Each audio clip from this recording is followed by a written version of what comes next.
Hello everyone, welcome back to Pixel Pitch. I was away for a medical pit stop and I appreciate the patience. I'm good and I'm clear to lift. Only one thing this week, Green Arrows. Before moving to our wildcard team, let's review Game Week 8. Game Week 8 finished at a magical number of 69. I know, the internet's most mature number, and apparently my rank agrees. The little bit of magic nudged us into the top 600k and took us past 500 total points within the 8 game weeks. 17 points lounge on our bench like they paid rent. Selection matters, so today's wildcard is built to make those choices easier and a little kinder on the heart rate. So my honest take on the wildcard is you could delay it. Crystal Palace have a kinder run right after this week, so saving the chip for that swing is perfectly sensible and even you can save it for game week 13 swing. I am playing mine because a few names in my squad stopped pulling their weight. I'm looking at you, Pedro Porro. For this wildcard, I'm taking a more differential route. When everyone owns the same template, your rank is handcuffed by effective ownership. A safe spine will protect us, and a few low owned signings will give us a chance to break away without losing our nerve. In goal, I have Mamardashvili with Dubravka.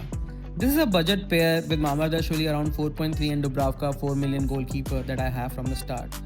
The pair has steady minutes till Ellison is injured, and he would not be back till the international break.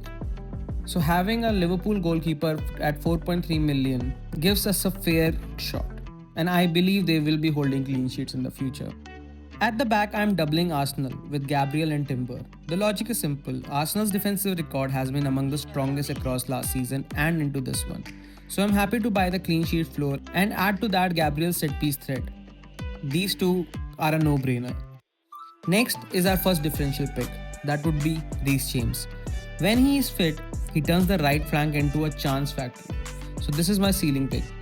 His fitness has been on and off this month, but for the last 4 game weeks, he has played 90 minutes, and it has been a long time since he has covered 90 minutes for 4 game weeks. So I am very optimistic, and looking at Chelsea's run, this looks a very safe pick.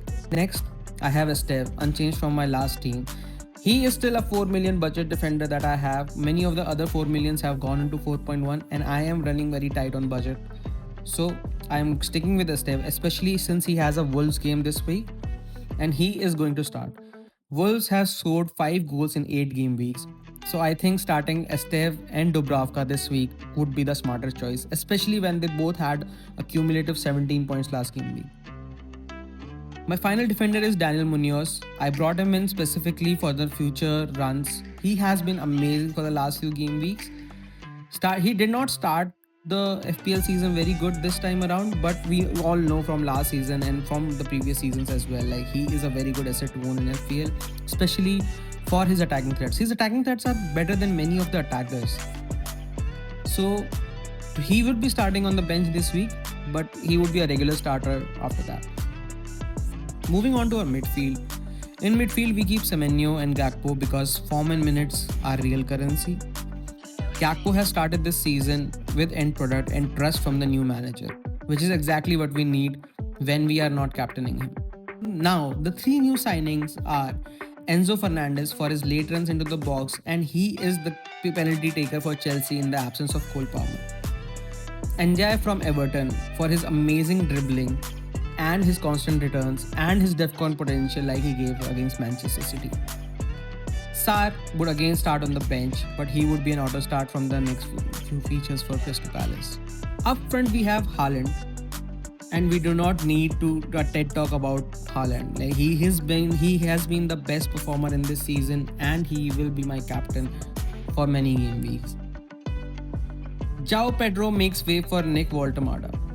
Everybody thinks removing Pedro just before the Sunderland game is high risk, but I am ready to take that risk because Sunderland is not playing that bad. They are currently 7th in the league, right? And their defense has been good. Like their goalkeeper, I think, is the highest point. He has the highest points among all the goalkeepers. Reef has around 48 points, I think.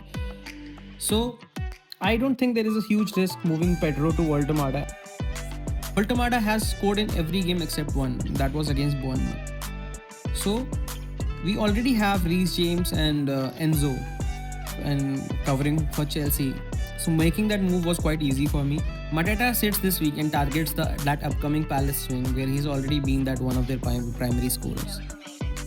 The spine banks Arsenal clean sheet equity. The front half reaches for upside and low on profiles. It's controlled risk. Let the backline set a floor and let the differentials chase the ceiling. That says the wild card. If it flies, we climb. If it flops, I will announce my dramatic FPL retirement at 4:59 and return at 5:01 because deadline day fear is a medical condition. Tell me you're under 10% differential and your captain in the comments, and I will rate a few squads.